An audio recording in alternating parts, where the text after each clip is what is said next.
34 साल के अतुल सुभाष ने बेंगलोर में सुसाइड किया है। अतुल सुभाष पेशे से एआई इंजीनियर थे और उन्होंने जब सुसाइड किया तो उसके बाद एक नोट उनके पास से बरामद हुई है जिस पे लिखा हुआ था जस्टिस इज ड्यू, और उन्होंने अपने परिवार के अलावा कई लोगों पर आरोप लगाए हैं। हमारे साथ उनके वकील मौजूद हैं दिनेश मिश्रा जी, उनसे जानने की कोशिश करेंगे। दिनेश मिश्रा जी, कब से ये केस चल रहा था यहाँ पर और कब से आप इस केस की हियरिंग्स को देख रहे हैं और क्या कुछ था केस का स्टेटस? देखिए, ये केस जो है ये जुलाई में 29 जुलाई को जो है इसका फैसला हुआ। 29 जुलाई 2024 को इसका फैसला हुआ। तो चूंकि बराबर हम लोग बिजी रहते हैं तो मैंने नकल निकाल ली है और निश्चित रूप से हमारी तरफ से अवधेश तिवारी जो हमारे जूनियर थे इस केस को परसू करते थे और इसको किया गया 125 में 29 जुलाई 2024 को इसमें आदेश हुआ था और उसमें 40,000 रुपये जो है मेंटेनेंस के रूप में ये एक बच्चे को, उनका बच्चे का नाम है व्योम सिंघानिया, उसके फेवर में किया गया था। क्या लगता है आपको, जिस तरह से जो कॉज ऑफ डेथ है, जो सुसाइड की बात की जा रही है, उसके पीछे क्या आपको कॉज लग रहा है? कब आखिरी बार आपकी बात हुई थी अतुल से और कब आखिरी बार वो यहाँ पर आए हुए थे? यहाँ पर आखिरी बार देखिए वो जून में आए थे और जून के बाद से ये फैसला जब हो गया 29 जुलाई को तो उस समय भी वो नहीं आए थे और जब भी बातचीत होती थी तो ऐसा कोई भी चीज़ नहीं लगता था हम लोगों को। और हमारे जूनियर से भी मैंने इसके बाद बहुत पूछताछ किया, उन लोगों ने भी बताया कि ऐसा कोई चीज़ डिप्रेशन में नहीं था। उसने कहा भाई आदेश हो, जो भी होगा आदेश उसको हम वेलकम करेंगे। और बाद में ये बाई पोस्ट जो है शैलेश शर्मा हमारे जूनियर है, उन्होंने इस जजमेंट की कॉपी उनको पोस्ट किया था।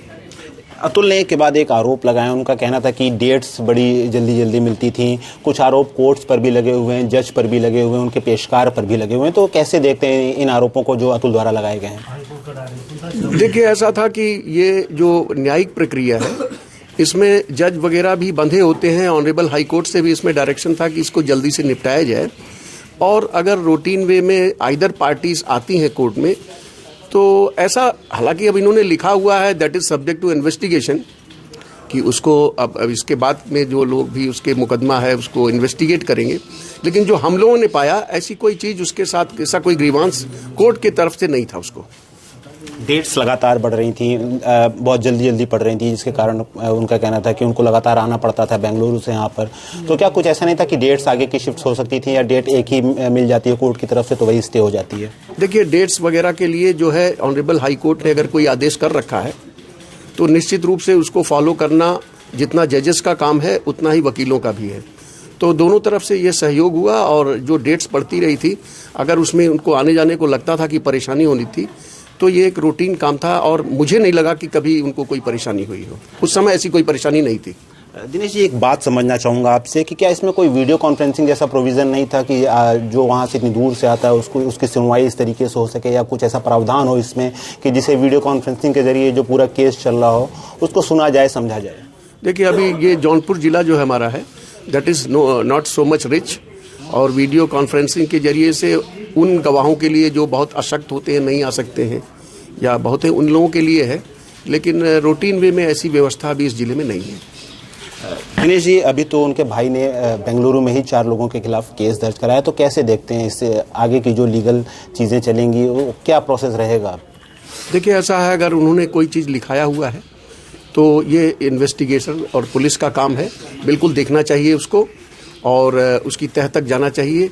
इस विषय में चूंकि हमसे कोई बातचीत नहीं हुई, हमारे किसी जूनियर से बातचीत नहीं हुई, तो इस विषय में बहुत अच्छा मैं नहीं बता पाऊंगा आपको। उनका कहना था कि जो एक तरीके से एक्सटॉर्शन किया जा रहा था उनसे, बच्चे को सामने ला करके लगातार मेंटेनेंस बढ़ाने की मांग की जा रही थी और इस तरह की चीज़ें, उनका आरोप है जो उन्होंने अपनी वीडियो में लगाया है। देखिए, ये चीज़ों पे भी मैं फिर से कहूँगा कि इन्वेस्टिगेशन चाहिए और पुलिस इस चीज़ को इन्वेस्टिगेट करे।